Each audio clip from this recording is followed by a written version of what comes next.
Goeiedag, ek groet jou in die kosbare naam van Jesus Christus.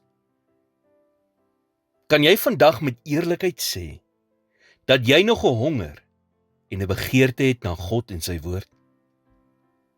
Dawid sê in Psalm 63 vers 2, O God, U is my God. U soek ek, my siel dors na U. My vlees smag na U, in 'n dor en uitgedroogde land, sonder water. In vandag se samelewing en kultuur, het min mense nog so honger na God.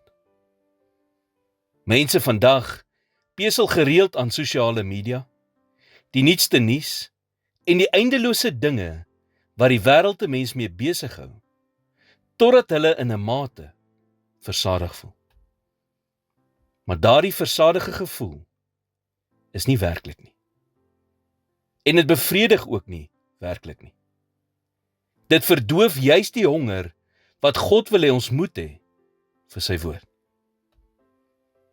Mense se lewens is so volgepak en deurmekaar, dat meeste skaars nog bewus is van die hongerte in hulle harte, wat net God kan vul.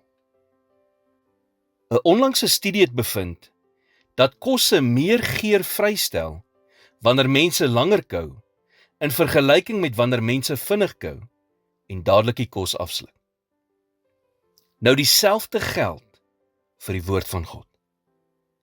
Baie mense voel, dat hulle groot gedeeltes van die skrif, gelyktydig moet lees, om enige iets daaruit te kry.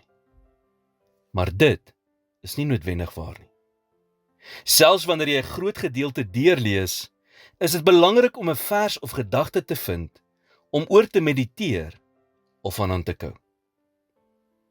Dis moeilik vir die skrif, om in jou hart en lewe in te sink, as jy net haastig is, en nie die tyd neem, om die skatte wat daarin opgesluit is, werklik te waardeer nie.